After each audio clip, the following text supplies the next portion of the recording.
All right, let's dig in. So it's just after 11 o'clock. My goal is to take, let's say, an hour roughly, in which I'll go through these sources and give you my analysis and my take on the way that I've structured these. That should give us a good, certainly 20 minutes, but probably even longer for your questions, so that we can hear a little bit about your responses and things that you'd like me to fill out further. And then, of course, I'll be around and feel free at any time to come and say hello or talk more about this. Okay, so let's launch right in. As I mentioned, I roughly split up these responses, historical responses, to the questions that nationalism raises into 5 categories. And the first one I've called liberalism. And the way that I define liberalism, obviously that the word has many, many meanings, so let me just say what I mean by that. How I'm using liberalism here is essentially the belief that nations and nationalism and states are a good thing. And that Jews, wherever they live, if they're living in a liberal state, they are more or less safe, because liberal states are built on the basis that all people are equal citizens, governed under the law, they have certain rights, and therefore maybe it was the case in imperial Russia, maybe it was the case in, the early years of the 19th century in Germany or wherever, that Jews were in danger. But the reason that they were in danger, and the reason they were in danger throughout the Middle Ages and earlier, was because they were not governed by the same laws as everyone else, because states did not provide rights. But now that Jews are equal citizens, now that Jews can vote, they're okay. And therefore, if you really care about the future of Jews and or the future of Judaism, you should be a strong, devoted citizen of the country in which you live. Now, we are used, I think, to thinking in these terms in the context of North American Jewry, but the sources that I have brought to you indicate that that was also the case for Jews living in other states and other liberal, democratic contexts earlier in history. And the very source I brought, the very first source I brought you, is in a way one of the most provocative sources in the whole packet, and I wanted to kind of jump right in without pulling any punches. And essentially, this is a source that spells out this liberal response to questions of nationalism. It spells it out and takes it to what you might argue is its logical extent with regard to its opinion about Zionism. Okay. Now, this was written by a man called Lucien Wolf. Just a quick show of hands. Had any of you ever heard of Lucien Wolf before reading this? Okay. So that's one person. So 100 years ago, Lucien Wolf was one of the great Jewish leaders in the world. He was an English Jew. He was an extremely important writer, journalist, diplomat, and he was a tremendous champion of Jews. Okay, he was one of the leaders of Jewry in Britain and also further afield. He wrote endlessly on behalf of Jews. He cared deeply about Jews and the Jewish future. And here he is in 1904 writing an article entitled The Zionist Peril. Okay? And I'm emphasizing his background, and I'm emphasizing his care care for the Jewish community, and in his identity as a very, very public, unapologetic Jewish leader, because I want us to take seriously the fact that this is not, some kind of anti-Semitic screed.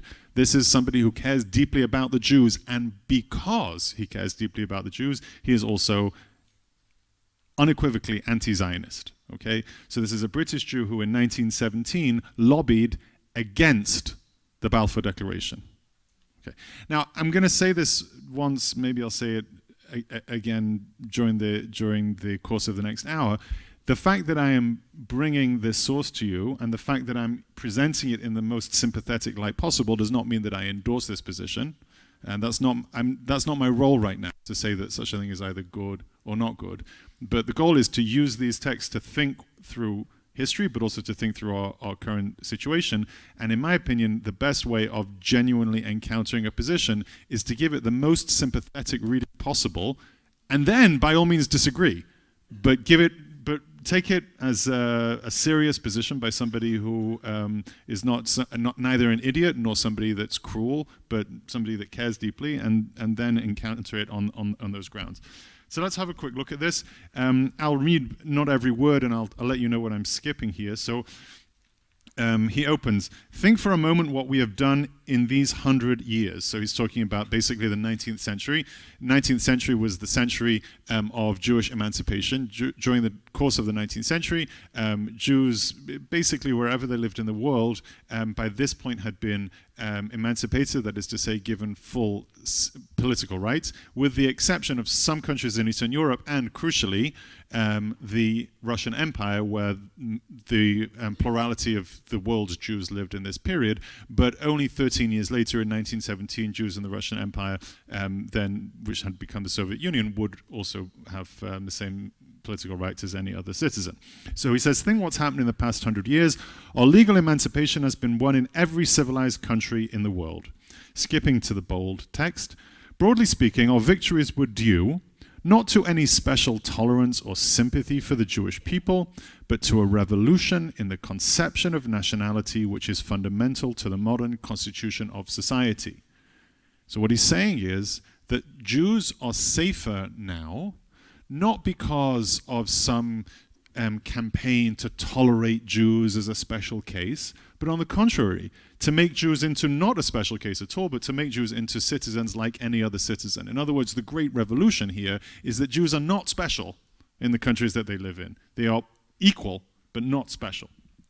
He goes on, religious toleration, the acceptance of naturalization, in lieu of the old doctrine of the indelibility of allegiance, were the principles which governed emancipation.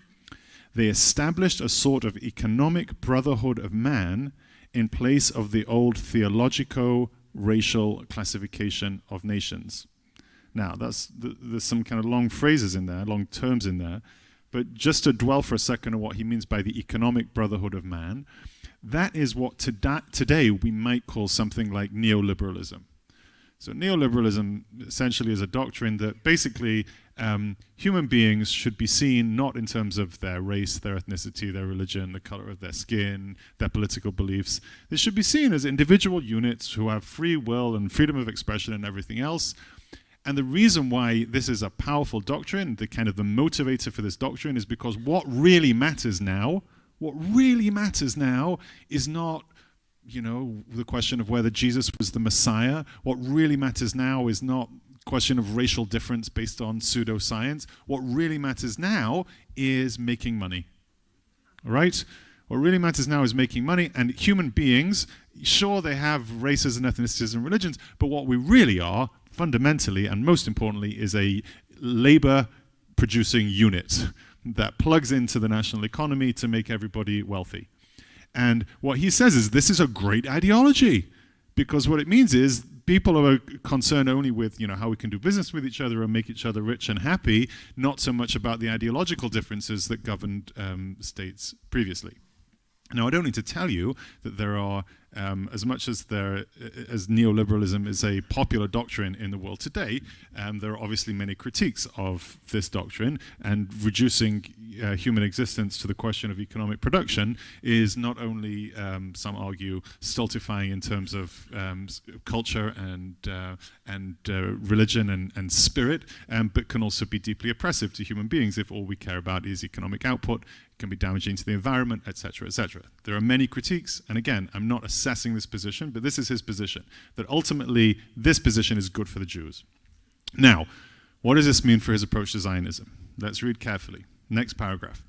The characteristic peril of Zionism is that it is the natural and abiding ally of anti-Semitism and its most powerful justification. Again, Zionism is the natural ally of anti-Semitism, and Zionism is the justification for anti-Semitism. What's the argument? The argument is, you Zionists are crazy. I, Lucien Wolf, I care about the physical safety of the Jewish people, and I care about the survival of Jewish culture and civilization. And for that reason, I am arguing that we should all be good citizens in the countries where we live because political emancipation is the only successful recipe for the survival and safety of the Jews. That means that Jews who live in England should be English, and Jews who live in Germany should be German, and Jews who live in America should be American. But you Zionists are upending that entire ideology. You Zionists say, no, it's not true. Jews in England are not English. Jews in America are not American. Jews belong not to the nations in which they live. Jews belong to their own nation. That's what Zionism is. Zionism says that the Jews constitute a national unit, and therefore they should not and cannot fully assimilate politically into the countries where they live. And if you give Jews equal rights in the places that they live, big mistake, because it is true. They are, in fact, subject to dual loyalty. They are, in fact, a fifth column. This is Lucien Wolf's interpretation of Zionism. So not only are you upending the tremendous gains of emancipation, but you are justifying anti-Semitism. Anti-Semites say, do not allow Jews to have full rights in your countries because they claim that they belong to a different nation, and therefore they are a kind of enemy state within a state. And you Zionists are agreeing with them. So this is why Lucien Wolf thinks that Zionism is a peril. And not only does he think that it's a peril, but he says at the end of this paragraph that it's an ignorant and narrow-minded view, Zionism is, because it takes no account of the decisive element of progress in history, and because it confounds a political memory with a religious ideal. In other words, Zionism is fighting against the trend of history for 100 years. We've been moving closer and closer to universal Jewish emancipation, and Zionism is harking back to some old separatist view of Jews. Now, you might say that somebody writing in 1904 in this vein may be justified in thinking this way, but he was writing too early. And if he had stuck around for a few more decades, then he would have a very different perspective on the success of emancipation, particularly in Europe, okay? So let's see how that plays out as we read a couple of further sources. Just bear that question in mind, okay? Bear that question in mind. Let's read now source 2. Hermann Cohen, a German philosopher. In his day, he was considered by many to be simply the greatest living philosopher, not the greatest living Jewish philosopher, but the greatest living philosopher. He was a neo-Kantian philosopher. In other words, he brought the ideas of Kant, who had lived 120, 30 years earlier, into a kind of modern vein, and he wrote a huge amount also about Jewish religion and Jewish philosophy. Source number 2 says, Hermann Cohen, we interpret our entire history as pointing to this messianic goal. All our prophets have us living among the nations, and all view Israel's remnant, She'erit Israel, from the perspective of its world mission. So, Hermann Cohen says that all of the Hebrew prophets think of Jews being scattered among the nations with a view of fulfilling the mission of Israel. What is the mission of Israel for Hermann Cohen? What is the mission of Israel? Great. Outstanding. So for Hermann Cohen and many other Jews of his era, the Jewish people have a mission. This is the purpose of the Jewish mission, of the Jewish people. The purpose of the Jewish people is that they have a mission, and that mission is to be an or lagoyim, a light unto the nations.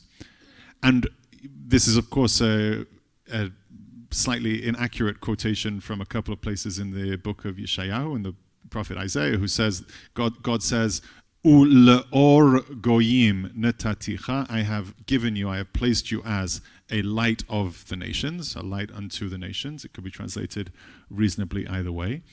Now, I should say that before the middle of the 19th century, this phrase in the book of Isaiah of Jews being a light unto the nations was not particularly important in the context of Jewish thought, Jewish civilization.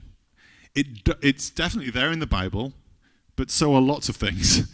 Okay, it comes up in Chazal, it comes up in rabbinic literature, it absolutely does. It comes up in the Middle Ages, it absolutely does.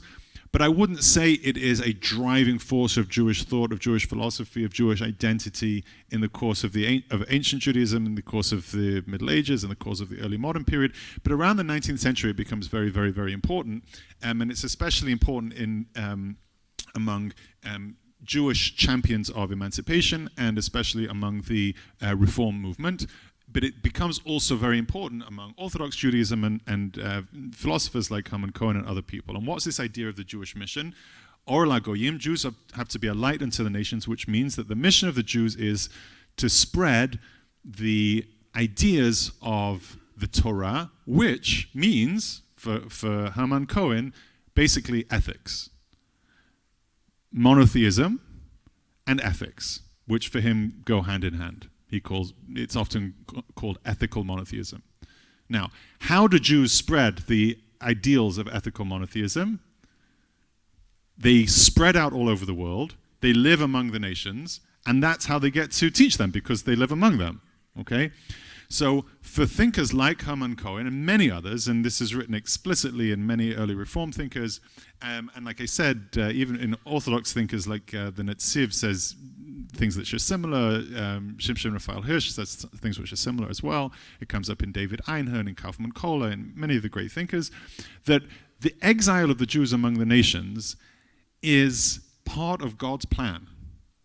It's good, in other words, that the Jews are exiled. Now, some people didn't say it's good that the Jews are exiled. Some people say this is a silver lining to the exile of the Jews. But the gist of it is the same, that the exile of the Jews has a purpose, which is for us to teach these high ethical ideals and high ethical monotheistic ideals to people.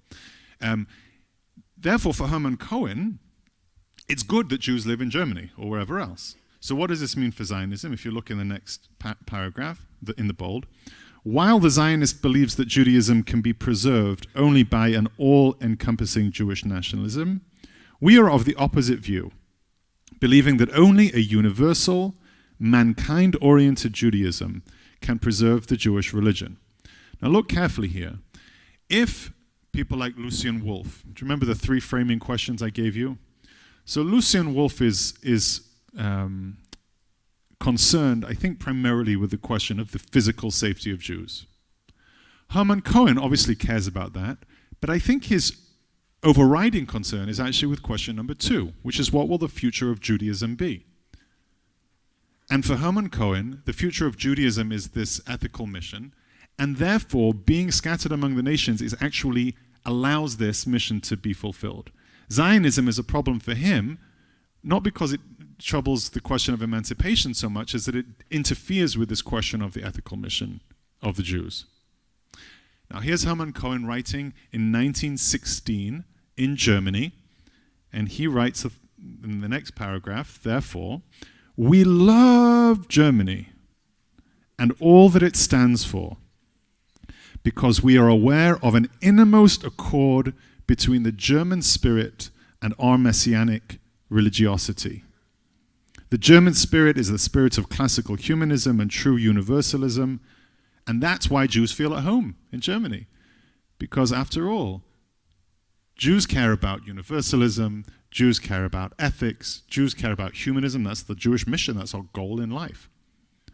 By the way, the idea of tikkun olam as a goal of Jewish communities, it comes out of exactly this kind of thinking. Okay, this is where it begins, a little bit earlier than Cohen, actually, in the middle of the 19th century. But it's this idea that we recognize today as tikkun olam, more or less.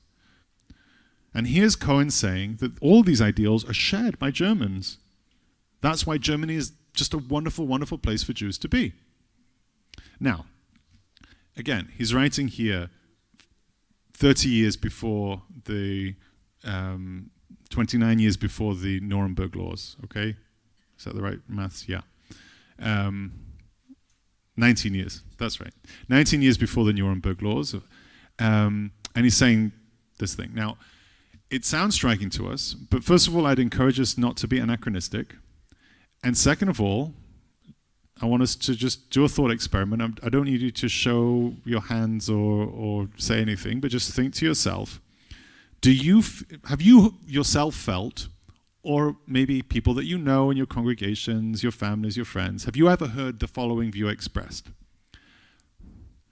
America is the best place for the Jews. Because after all, what do Jews care about? They care about equality and universal justice and improving the world. And what is America all about, if not universal justice and liberalism and equality? That's the founding ideas of the state of America. So that's why Jews feel so at home in America, right?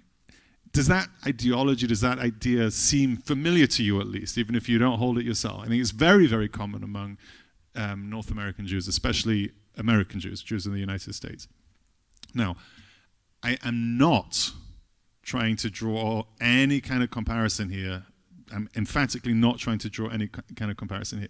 The reason that I'm saying what I just said is because it's worth just taking note that in our own historical circumstances, without knowledge of what's happening in the future, it's kind of natural to feel that the place that we are, if things are basically fine, are not just fine incidentally, contingently, as an accident of history, but they're fine for some deep structural philosophical reason. And that's what Herman Cohen was going for. But I want to tell you, and I'm going to ask you to hold questions for now, because then I can time myself properly and leave a good chunk of time for questions at the end. This idea did not just stop in 1916 in Germany. Just look very briefly at source number 3. This is Shmuel Ziegelbaum. Now, Shmuel Ziegelbaum was a Polish Jew. He was a socialist. He was a Polish nationalist. And when the Nazis invaded Poland, he actually joined the Polish government in exile in London. In other words, he was among the Polish people that didn't accept the Nazi annexation, the Nazi conquest of Poland. They set up a government in exile, and he was part of that as a Jewish Pole. And he writes in 1943, okay, my wish is that the few survivors of the millions of Polish Jews, he's fully aware of what's going on, right? Or at least he has some sense of the magnitude of this slaughter.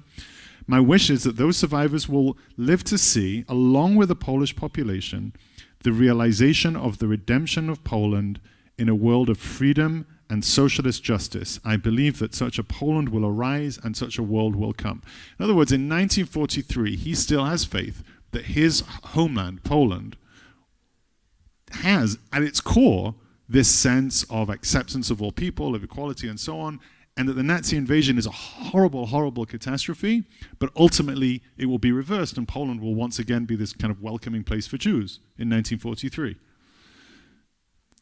In 1943, the author of these words, Shmuel Ziegelbaum, committed suicide as a protest against the indifference of the world powers about what was going on in Poland.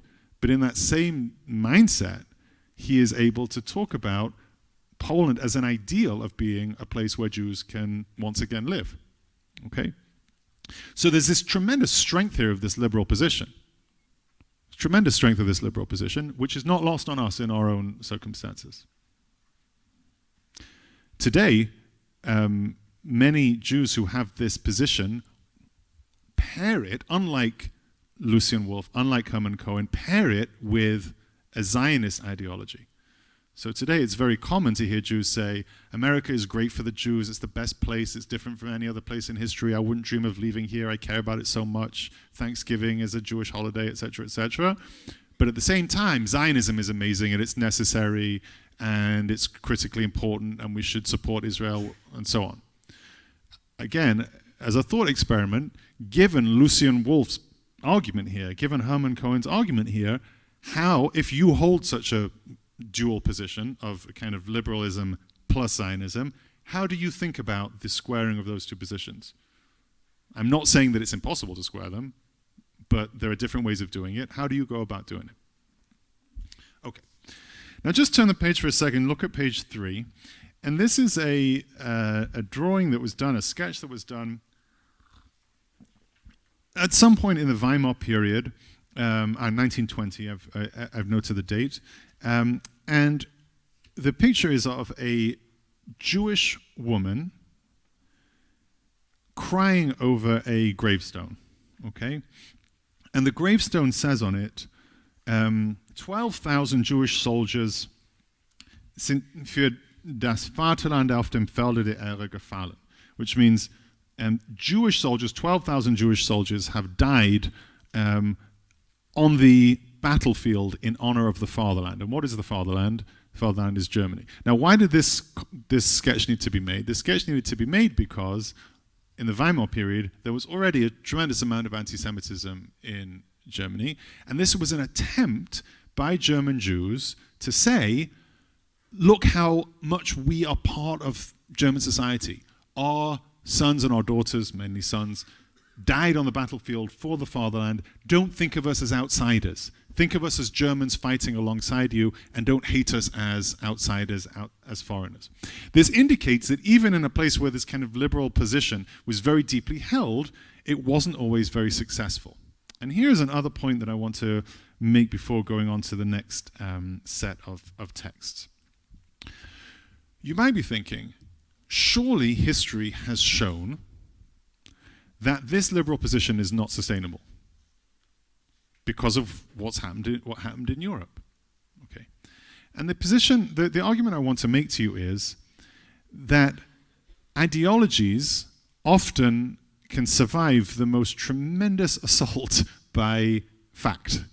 Or to put it slightly differently, and perhaps more charitably, facts can be interpreted in many ways. And therefore, people of different ideologies can interpret facts in different ways. Let me give you one example of this, which is, I think it's a beautifully illustrative example. The Dreyfus Affair. Okay, the Dreyfus Affair. Dreyfus was, as I'm sure you know, was an officer in the French army, a highly decorated officer, who in 1894 was accused of treason. He was accused of being a German spy. Okay, he was stripped of his rank, he was put in prison, and there was a series of trials. This whole question roiled French society for the good part of a decade, until it became incredibly clear that the reason that Dreyfus had been accused of treason was simply because he was Jewish. He was framed as part of an anti-Semitic plot to basically oust Jews and frame high-profile Jews. Now, the context that I'm willing to bet that many of you first heard about the Dreyfus Affair is probably in some kind of study of Zionist history. And why is that? Because Herzl wrote in his diary that seeing the Dreyfus Trial made him change his mind about the comfort of Jews in an emancipated situation in Europe and converted him into a Zionist. Now, it's probably not true, actually. Herzl had been interested in Zionism even before this point, but nonetheless, he writes this in his diary, and Dreyfus was clearly made a huge impact on him, and we can see why. France was the very first country in the world. France was the very first country in the world to emancipate Jews. Okay, in 1790, immediately after the French Revolution, 1790 and then 1791, Sephardic Jews were emancipated earlier than Ashkenazic Jews. That's a story for another day, which is important, but we can talk about it another day if you'd like. Where could Jews be comfortable if not in France? And yet here, 100 years after the emancipation of the Jews, the Dreyfus Affair occurs. What better evidence is there that emancipation is not the panacea, is not this silver bullet that everyone hoped it would be? This is the epicenter of emancipation, and here is the Dreyfus Trial. Okay? In other words, the Dreyfus Affair surely proves that this liberal option is not a good one. Now, that's a reasonable conclusion to draw from the Dreyfus Affair, and it's the conclusion that Herzl said that he drew. However, for many, many French Jews at the time, they drew exactly the opposite conclusion. Now, how do you draw the exact opposite conclusion from the Dreyfus Trial? Here is Dreyfus. He is framed by anti-Semites as being a German spy, and what happens in the end? He is vindicated. The liberalism, the equality of French society shines through and wins the day. Because the end of the Dreyfus Affair is, Herzl goes on his way, but the end of the Dreyfus Trial for Dreyfus is that he is entirely acquitted, he rejoins the army, he is promoted, liberal democracy wins. Okay? So the same facts, the same stories, can be put to very, very different uses. It's an important thing to remember. Okay.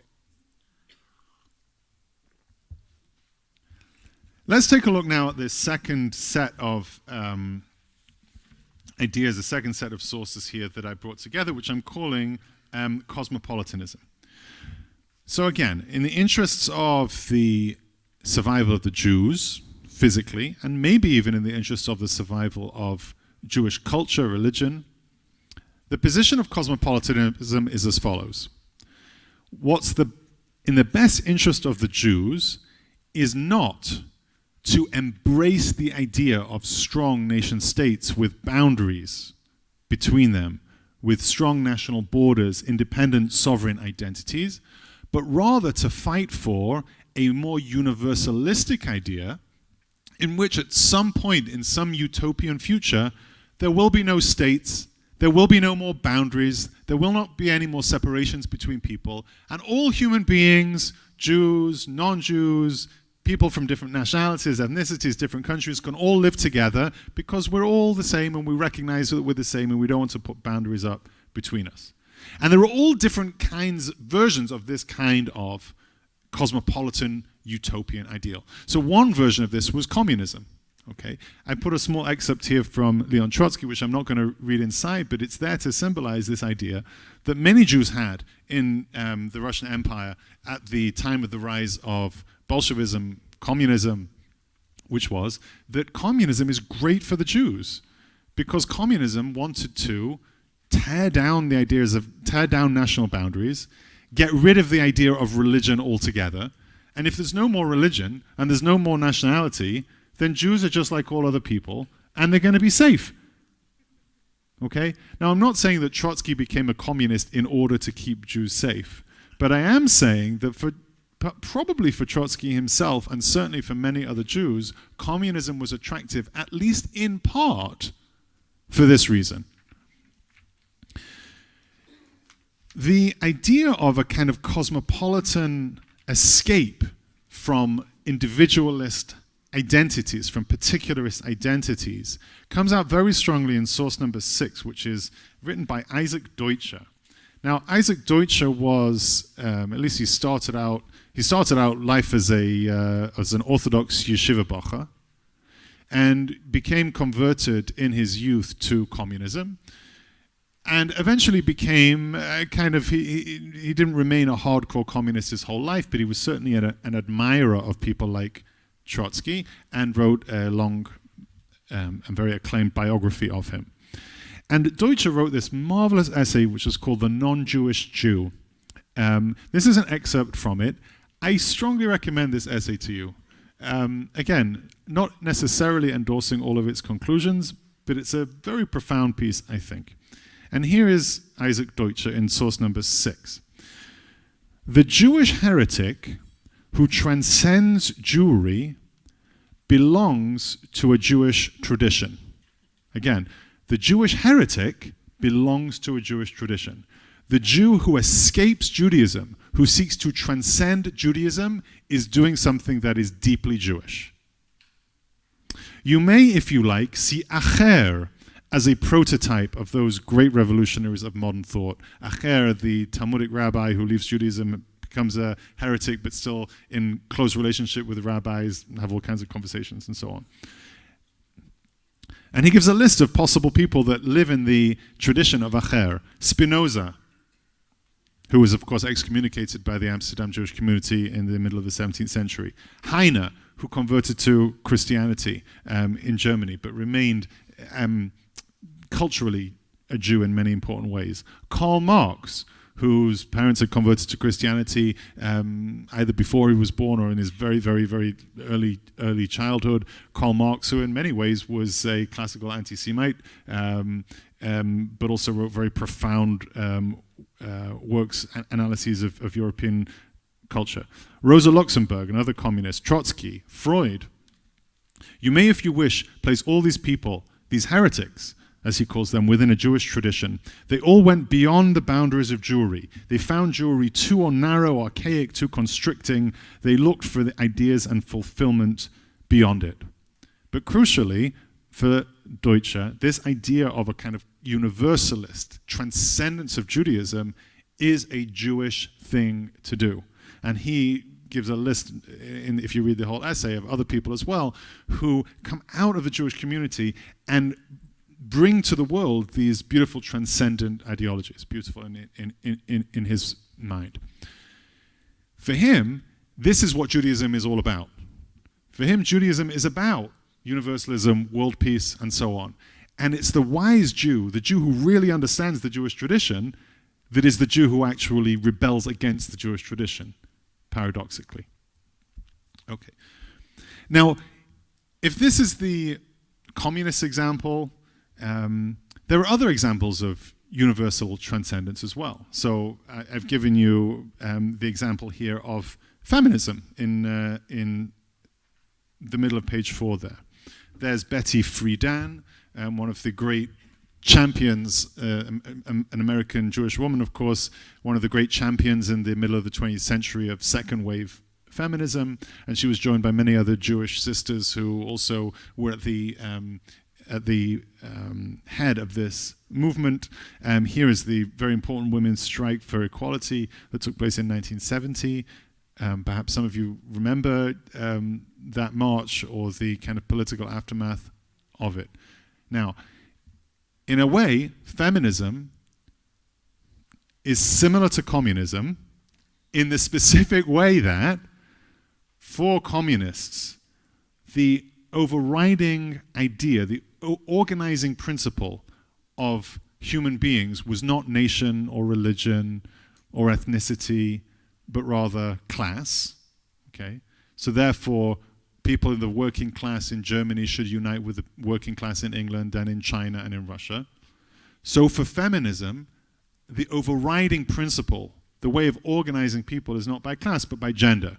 And therefore, women who are oppressed by the patriarchy in North America should unite with the people in sub-Saharan Africa, we should unite with women in China, should unite with women in Israel, and so on. Okay. It's an other kind of universalist ideology that sought to transcend religious boundaries. And of course, many of the early second-wave feminist ideologues were deeply invested in not like a Jewish feminism or a Christian feminism, but in a feminism without any kind of hyphen attached to it. Now, both of these ideas, this communist idea, this feminist idea, as ways of kind of getting away from religion as a stricture, had some success for Jews and failed in some ways too. One of the things that I most like to quote from the Russian Revolution as it pertained to Jews was a line from the chief rabbi of Moscow. Okay?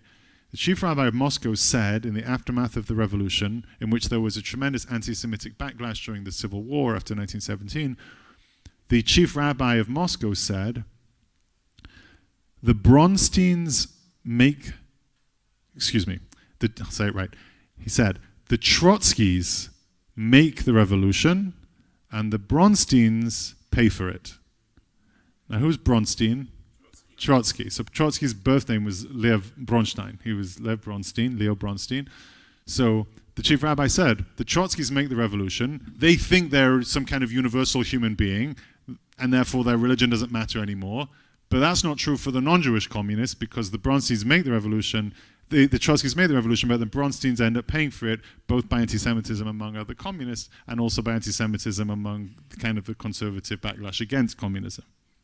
Similarly, when it came to second-wave feminism, many of the leaders of the feminist movement, who were Jewish women, came in time to feel that the feminist movement had a strong component of anti-Semitic activism in it, which I think has become stronger over time. Again, I am not saying that the feminist movement is anti-Semitic. I'm not saying that at all. I'm not making any comment on that. But there certainly is a strong strand of that in the feminist movement, and has been historically. And Betty Friedan herself talked about this even as early as the 1970s, when she became very, very upset about this and came to reflect on her own kind of Jewish roots as part of her feminist mission. So again, these are ideas that did not always pan out exactly as they were intended to pan out, but on the other hand did have all kinds of successes and justifications along the way. Okay. Let's turn now. I'm not going to look at every source with you right now, but let's go to page 5 here. At the bottom, Shimon Dubnov, source 8. Now, Shimon Dubnov, a Jewish Polish scholar who was killed during the war, was the main ideologue. It was the main theorist behind this position of diaspora nationalism. Now, diaspora nationalism is kind of hard for us to get our head around today, but basically the idea of diaspora nationalism was this. There are empires in the world, for example, the Russian Empire, and Dubnov thought that Jews should live in the Russian Empire like other people living in the Russian Empire, and at the same time should take very seriously their Jewish national identity, and should argue that as a nation within a larger imperial government, they should have their own autonomous region where they would have some kind of autonomous control over their own community. So he imagined there being a town or a region of the Russian Empire where Jews would have minority rights as not just individuals, but as a nation, as a Jewish nation, inside of a larger government. And he was not the only person to think this. There were also Georgians, and there were Lithuanians, and there were Poles who had similar thoughts about what it would mean to live in a larger empire, but to have minority national rights.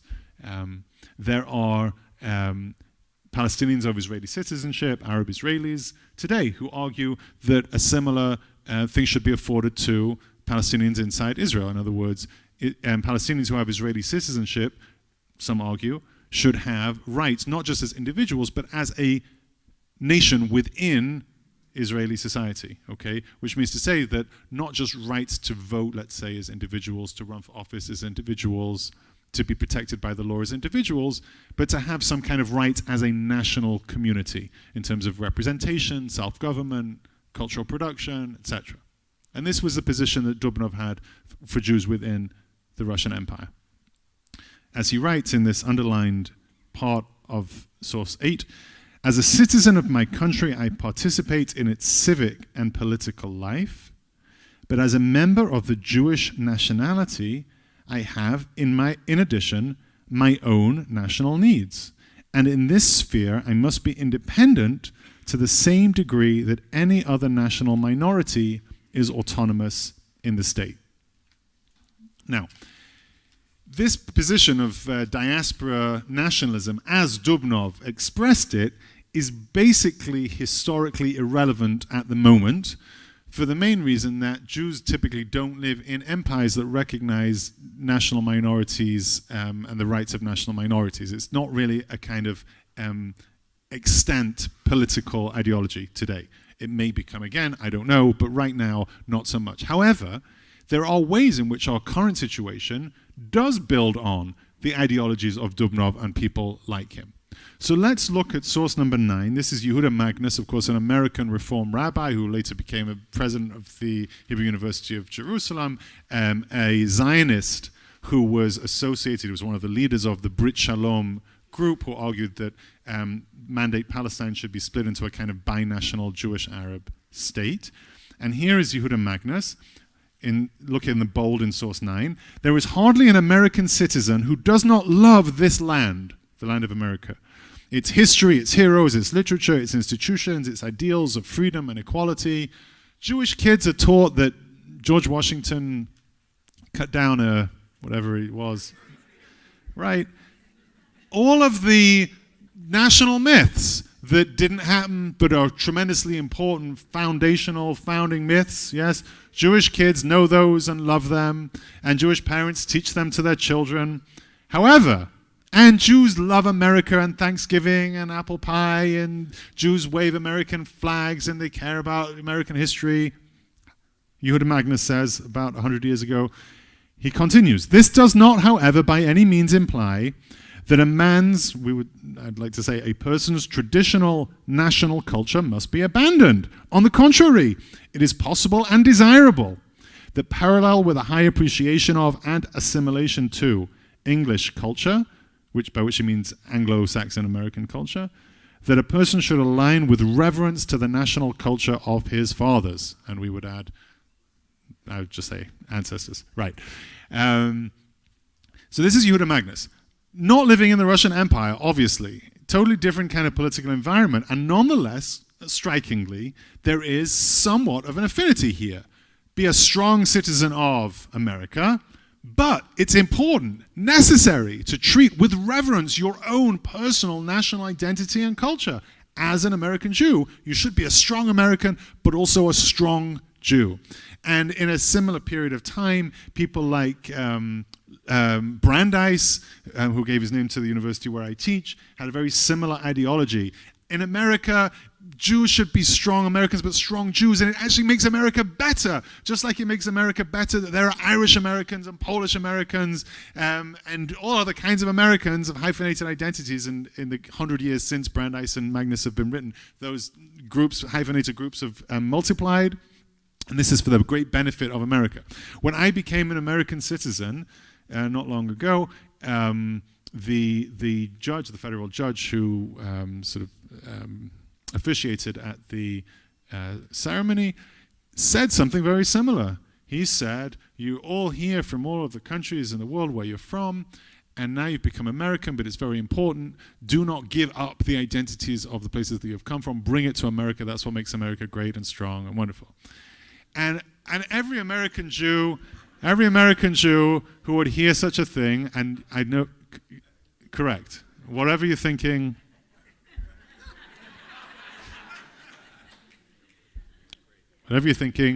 good.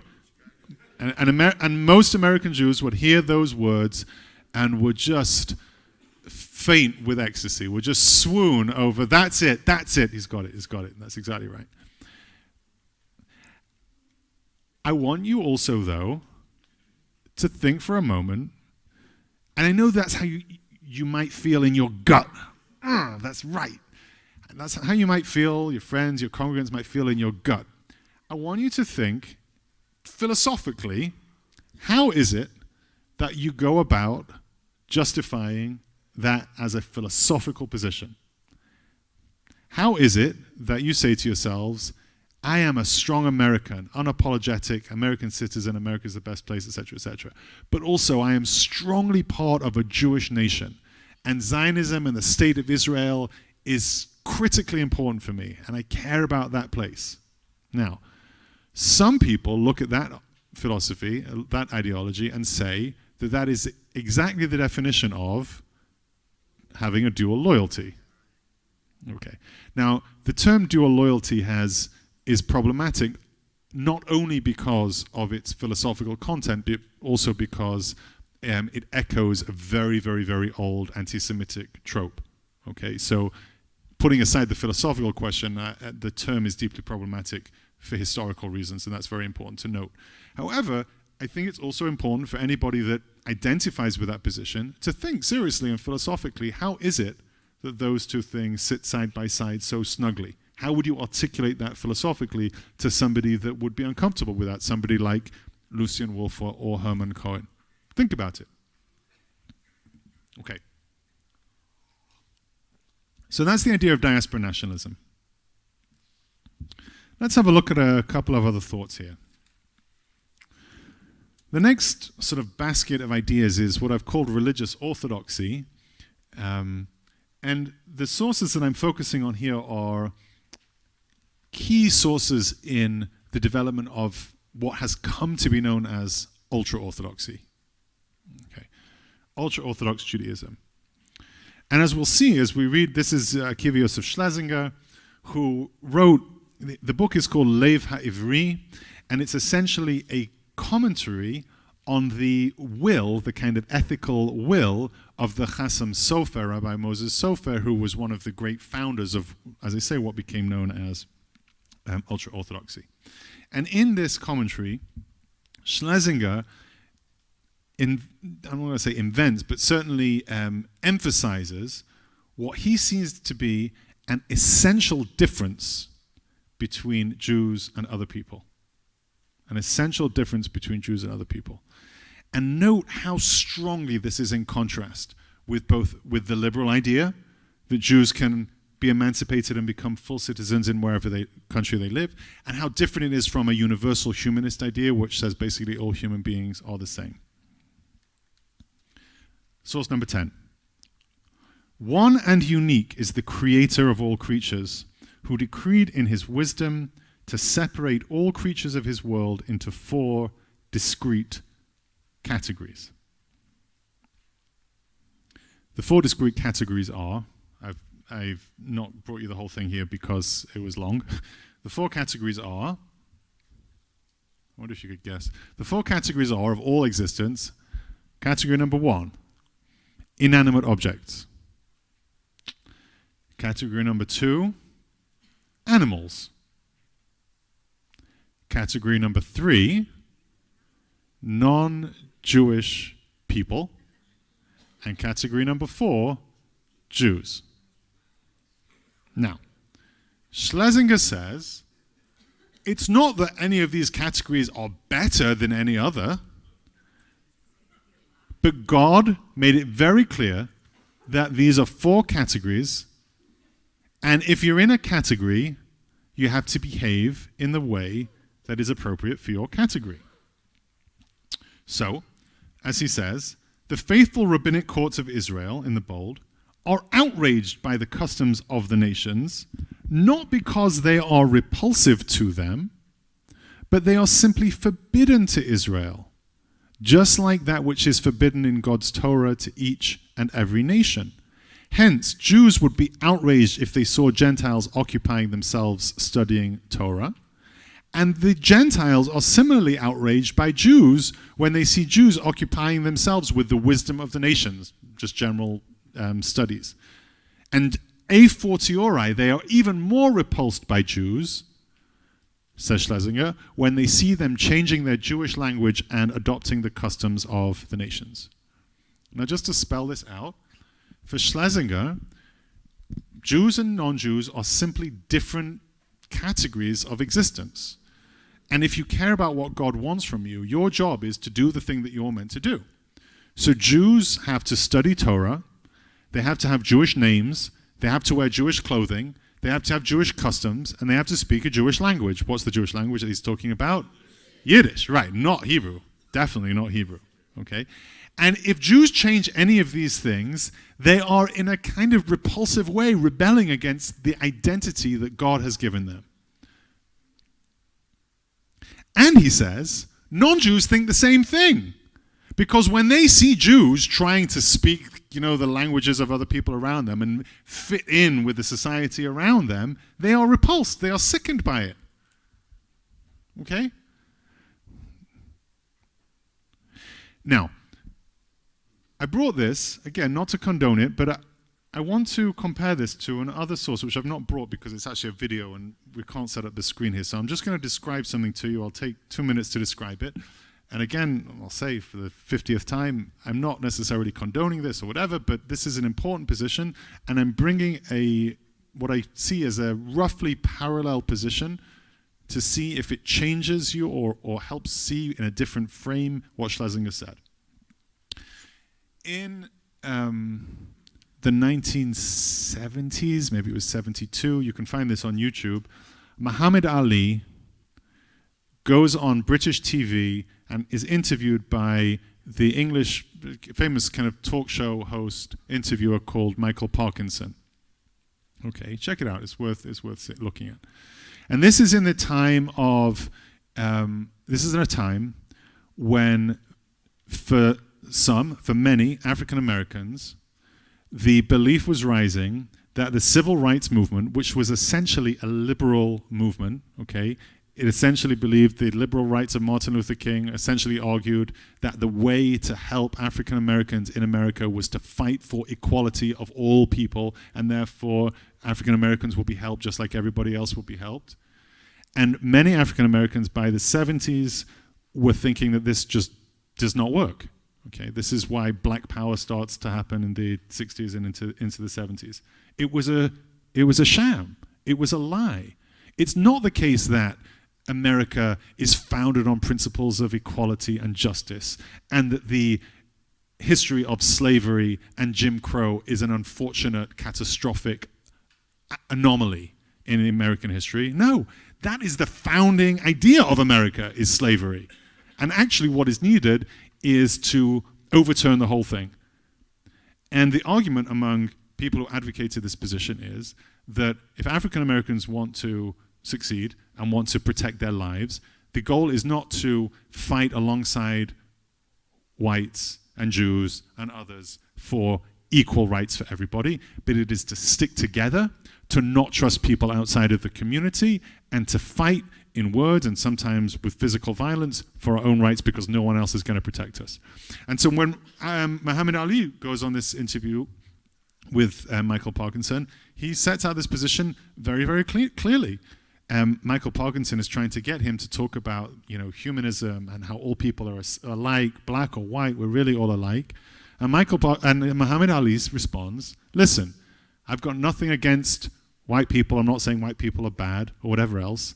But as a black man, I want to marry a black woman and have black children. And I think Chinese people should marry Chinese people and have Chinese kids. And white people should do the same, have white kids, because the culture that we have is important. And its survival depends on us having closed, strongly knit communities, marrying people of our own kind, propagating our own culture among our own offspring, and recognizing that people are different. And that difference is not something that can or should be overcome, but it's something that should be emphasized and supported. Now, if a white man had said exactly the same thing, it would have been clearly an example of white supremacy, right, of white racism. But in the mouth of somebody who had personally experienced all of the oppressions of the African American experience in the United States then, and frankly still today, very much still today, it takes on a different tone. And again, trying to read as charitably as possible, I read people like Schlesinger coming at this with a similar position. He's saying, listen, liberals, you've got it all wrong. You think you can be safe by arguing for equal rights and the vote and everything else? Nonsense. They will never accept you. So what you should do is recognize they'll never accept you and have self-confidence in your own culture, in your own national standing, in your own community. Marry among yourselves, keep your own language, and don't dissolve your identity and just assimilate into larger culture. And that's why he put overwhelming emphasis on not changing any aspect of Jewish identity, any aspect of Jewish culture. Don't change your names, don't change your language, don't change your clothing. That's why ultra-Orthodox Jews today wear, some version of late, early modern Polish dress. Don't change a thing. This is your culture.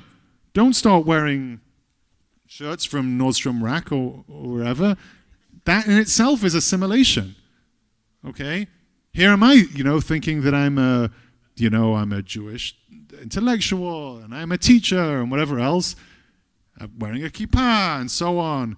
But meanwhile, I'm speaking a foreign language. I'm dressed to kind of fit in with the non-Jews. It's a one step closer to assimilation, says Schlesinger.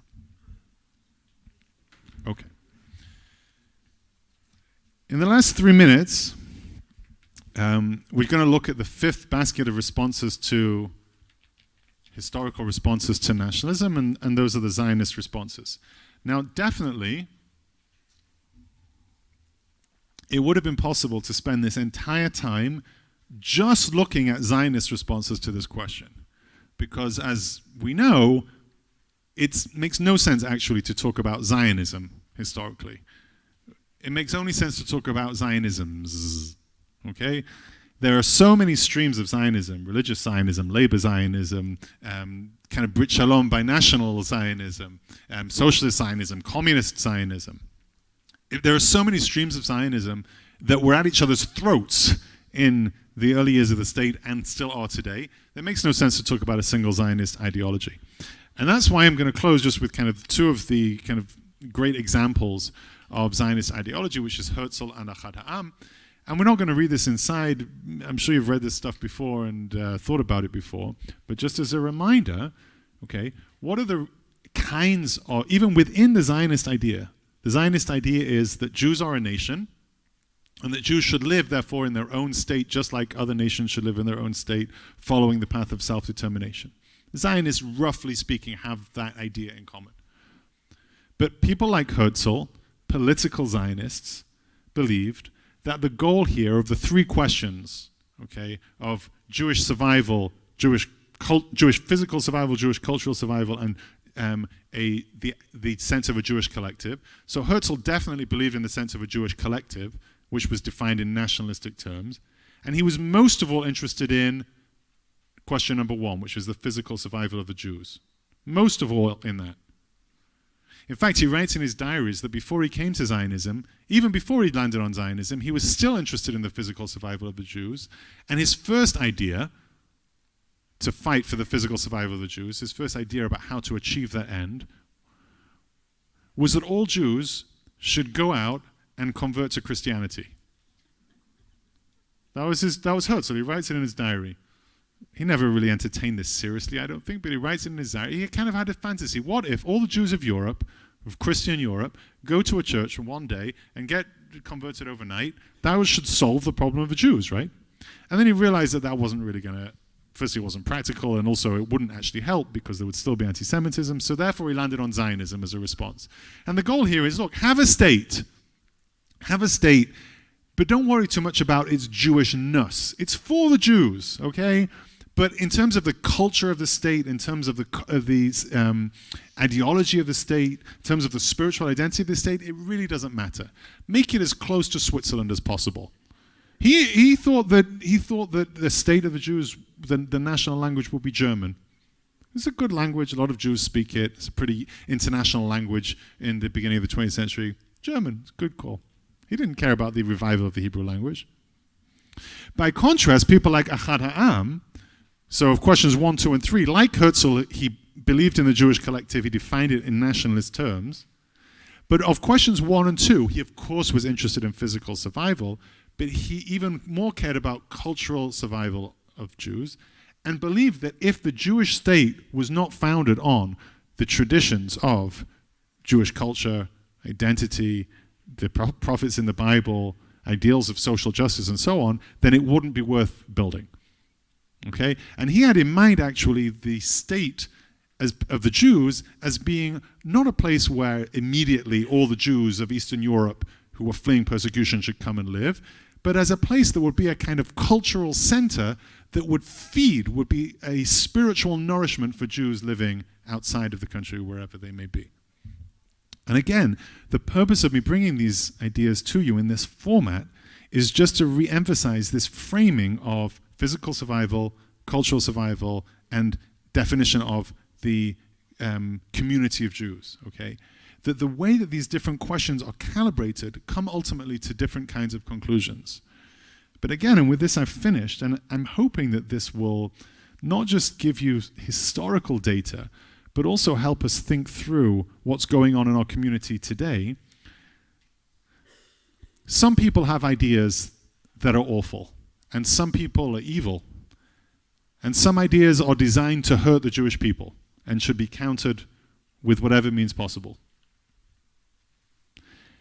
But there are many other kinds of ideas that, as much as I disagree with them deeply, fundamentally, think that they are misguided, dangerous even, there are many other kinds of ideas that if I make an effort, I can recognize that the person proposing that idea cares about the same questions that I care about, even though they are coming to different conclusions. Now you may say, so what? Like, if the idea is dangerous and harmful and I'm still fighting against it and still disagree with it, what difference does it make if that person is caring fundamentally about the same questions that I care about? I'd argue that it makes a huge difference. I argue that it makes possible conversation, and it makes possible the survival of communities as opposed to the fracture of communities in a way that ignoring that fundamental identity of questions doesn't allow. And it's something that I'd be interested afterwards to hear your thoughts about how that might be brought to our communities, to your communities, and if that might make any difference. Okay. We've covered a huge amount, and thank you. Thanks. So we have 22 minutes, and I know that you all have a huge amount to say about this, coming from your own experiences and so on. I'd just like to remind everybody, just to bear in mind, that there are 200 of you in this room, and there's 22 minutes left. So do the math and figure out approximately how much time is left for each of you to speak, and factor that into what happens next. Okay. Okay. Go ahead. I'm wondering if you could comment on Bundism and whether you would categorize it under cosmopolitanism or diaspora nationalism. Good. Thanks. So the question was about Bundism. So the Bund was a Jewish socialist unionist movement in Eastern Europe at the beginning of the 20th century. It was a hugely popular and important Jewish movement. And it's a very good question you ask, because what's interesting about it is that the Bund started off hoping that they could ally with just the general non-Jewish socialist movements of the time in a kind of identityless socialist ideology, and found pretty quickly that non-Jewish unions would not allow Jews to join. So the Bund actually became, there was a huge debate about this within the Bund actually, but the Bund actually became an advocate for both socialism and Jewish nationalism, but not Zionism. So they became essentially an advocate for the diaspora nationalism of Dubnov while being very left-leaning socialist unionists as well. Very complicated kind of path they drew. Thanks. Okay, so before I pick on anyone else, I just want to make an observation, which is this, that there are about 10 hands up and they all are attached to men, and that could simply be because those are the people, oh, I'm sorry, I didn't see. I'm sorry, I didn't see you. I apologize. Okay. So, I'm not saying that anyone has to ask a question or shouldn't ask a question, but sometimes there are kind of social norms that are under the surface that are making some people feel more comfortable putting up their hands. So I just wanted to mention that in case it makes a difference to anybody. Yeah.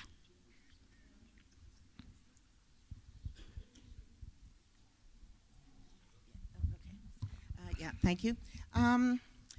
So, thank you very much for your taxonomy. It's incredibly helpful. But taxonomies, have their own difficulties, one of which is overgeneralization. And I'm going to play devil's advocate for a moment.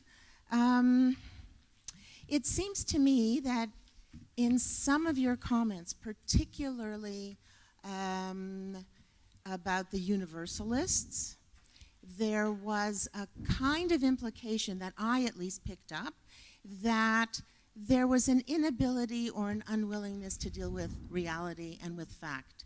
And I would like to say that as that manifests currently, especially among young Jews, it's not so much that they don't know the history, but like true Jews, they're choosing the hill on which to die.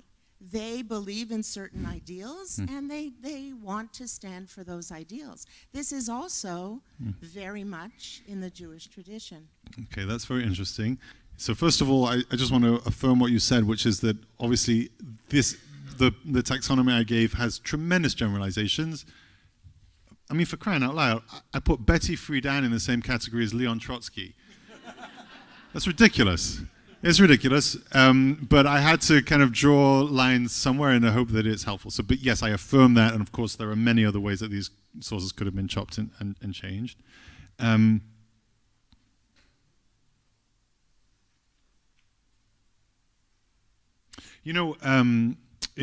I think it was 1976, Leo Strauss was speaking to the Hillel in Chicago University where he taught. And the talk, which is quite difficult to understand, frankly, was later published under the title of Why We Remain Jews, or Must We Remain Jews, or Must We Stay Jewish, or something like that. I don't remember the exact title. But the key line in it that I want to quote now is that he said, the reason that you have to stay Jewish is because they won't let you not. Okay? They won't let you not. and the implication is he's talking to a group of university students who think, like, doesn't even matter so much, like, what's the reason? Now, I just remind us what I said about Dreyfus, which is, facts can be interpreted in different ways. And I want to say just two short things. First of all, in the 1970, whatever it was, when Leo Strauss was talking, it may well have been true that however hard a person tried, they couldn't have, or at least the entire Jewish people could not completely have melted away into the background. I wonder if he would have said that today, especially in the North American context. I wonder if he would not today recognize that it is a genuine possibility. It's a real possibility that Jews could, through intermarriage over successive generations, essentially kind of melt into the American background and not have to worry about these questions anymore, in which case the universalist position might seem more viable. And again, I'm not condoning that as an idea. Okay, I don't think the disappearance of the Jewish people would be a good thing, to say the least. I think it would be a terrible catastrophe. But I wonder if it's more possible today than it once was. It's not to say I think you're wrong. It's to say that history has got surprises, and who knows. I'm sure you've had experiences of sitting with somebody that's very different from you. I'm sure we've all had experiences of sitting with people that are really different from us. And for whatever reason, the stars align. We've had a glass of wine. We're in a meditation retreat. We're hiking in the hills, whatever it is. And we genuinely feel that differences really, really, really don't matter. We've had some experience of that. The differences really don't matter. And it's hard when you've tasted that not to have this kind of utopian ideal that should be the case for everybody always. But it's also hard not to recognize brute fact. For hundreds of years, or at least a couple of hundred years, Jews have tried to have these universalist ideologies, and they've never succeeded in achieving them. And now, as you rightly point out, there are many universalist ideologies that are turning to anti-Semitism in some of their components and some of their component parts as well. Anyway, Michael. Yeah. I'm curious which of the 5 categories you see as ascendant today, or you see as descendant. That's a good question. I don't think I'm going to answer it because I'm very, very, very bad at predicting the future, or actually I don't really normally try and predict the future, but I guess you're asking about the present rather than the future. I think one of the interesting things about today is that a number of these ideologies are ascendant at the same time. In other words, a number of mutually exclusive ideologies are ascendant at the same time. So if you just take North America as an example, I think there is an ascendant ideology among Jews of Jewish separatism, care about Jewish interests above other interests, vote in American elections with Jewish interests in mind. Orthodoxy and ultra-Orthodoxy is growing. I think that's very much on the ascendant. And at the same time, among Jews in North America, more of these universalist ideals, let's distance ourselves from Jewish nationalism, let's distance ourselves from Jewish particularism, let's distance ourselves from Jewish religious particularism as well. That's also on the ascendant.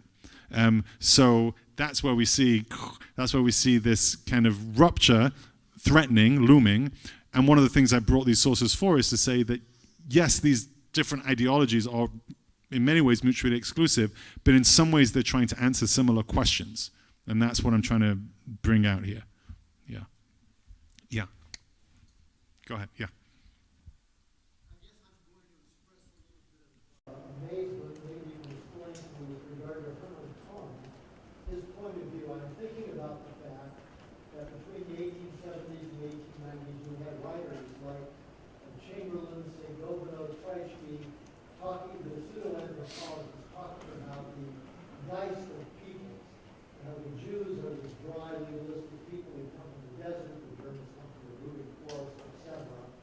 A conservative backlash going on in Germany after 1870, and 1,000 years of anti-Semitism. So I guess I have a few questions. One is, how does Cohen seem to ignore all of this? And number two, what does it say to us about how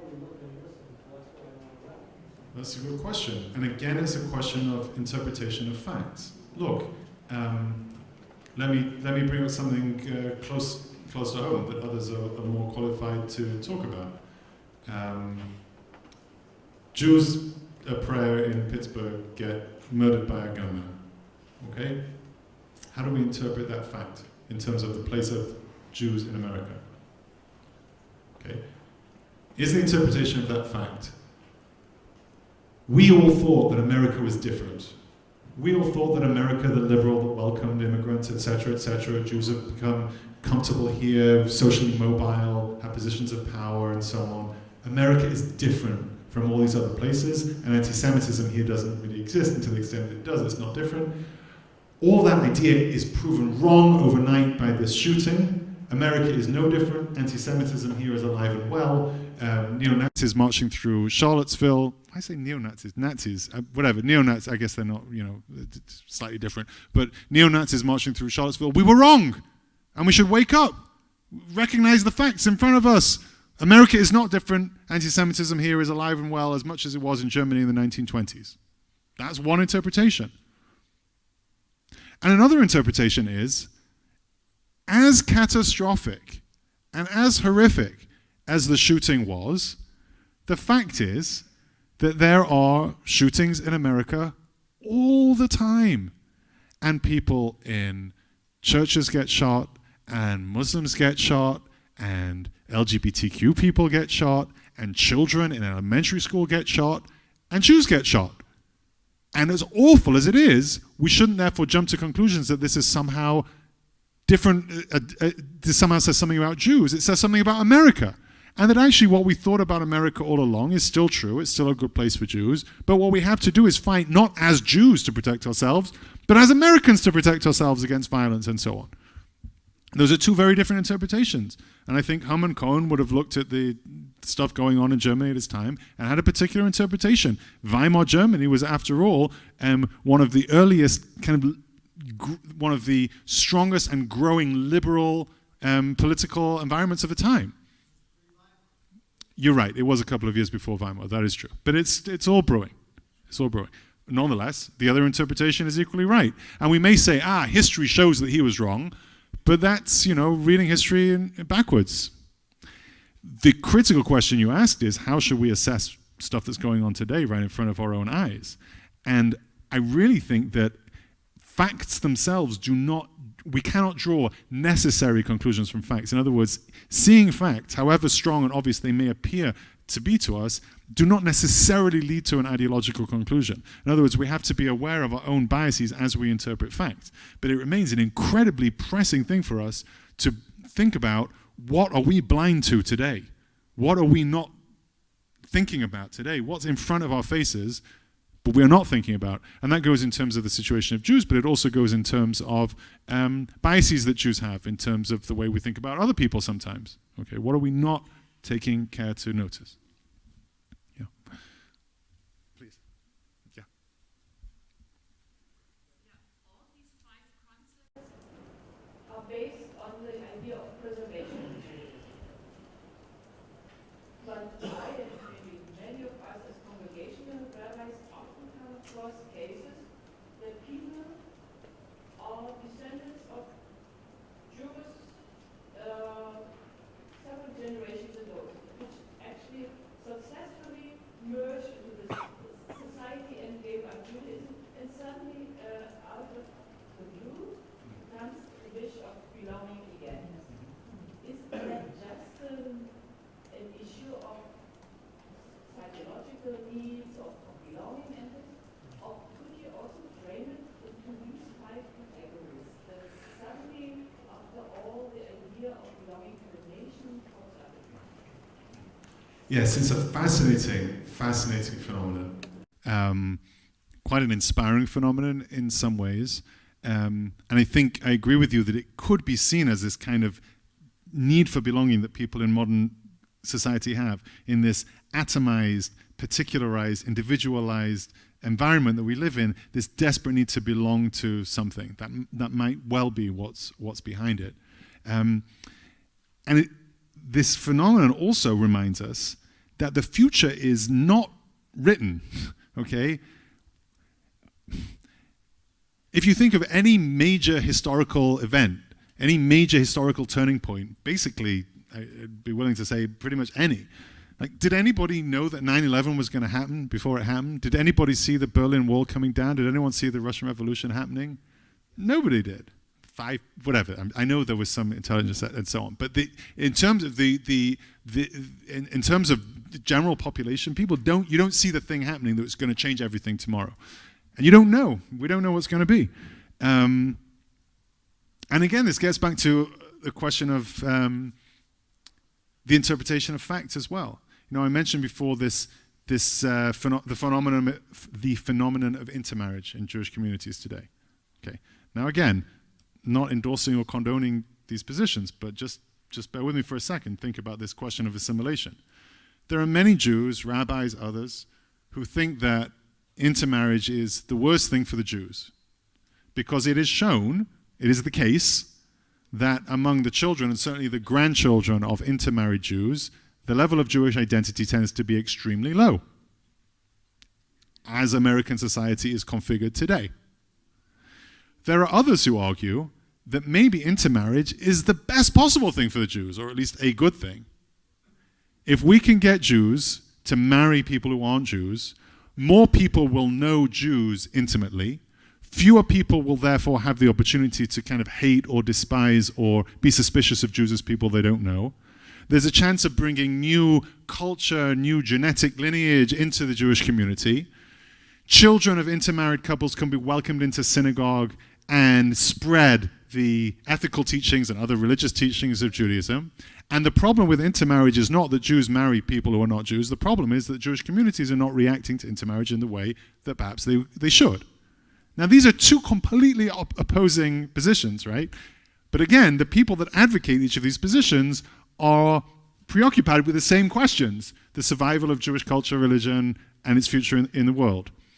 And what's true today may not be true in terms of the effects of intermarriage and so on, may not be true in 100 years or 1,000 years, and we don't know.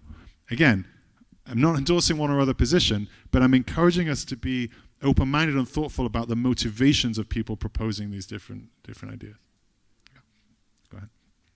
I was appreciative to see the editorial cartoon on top of the cosmopolitanism issue. And I'm reminded that the Jewish War Veterans of America was founded in 1896 to counter similar claims here.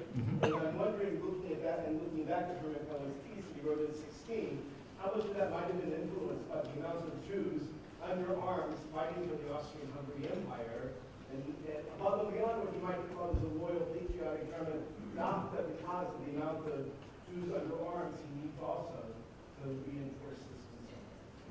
Yeah, that could well be. That could well be. That could well be. Yeah, I think so. I'm just looking around. I'm trying to remember the order that people put their hands up, and I apologize. Yes. Yeah, you spoke at the beginning about the loss of the consensus that we've had for the past these 40 years. So I guess my question is, are you an optimist or a pessimist? Do you think this is a good trend? Do you feel that this bodes well for the Jewish people? Do you think particularly as we have become more and more, holding more and more different opinions, that the loss of civility is necessary about that? Do you think that can be stemmed? How do you tease that out? Yeah. So I don't think that my opinion on this is so important, but I will give a perspective on it. And I'll actually refer you to an article written by Simon Ravidovich called Jews, the Ever-Dying People. You've read it? So we're not the first generation of Jews who are worrying about the future of Jews and Judaism. Jews and Judaism have certainly changed in some ways very, very radically over the millennia that we've been around, but we're still around. Again, my ability to predict the future I don't have very much faith in, but I would say that Jewish tradition, culture, religion, peoplehood has been around a really, really long time. In some ways, the challenges we have today are unprecedented, but in some ways they are different versions of stuff that we've seen before. So I don't think this is the last of us, I'll put it that way. But that doesn't mean to say that what comes next will be exactly the same as what came before. And it will be interesting to see what happens, but not just to see what happens, but to remember that actually the people in this room are the people that are going to have a large part in making what comes next come next. So you're about to write the next chapter of the story of the Jewish people. And with that, thank you very much.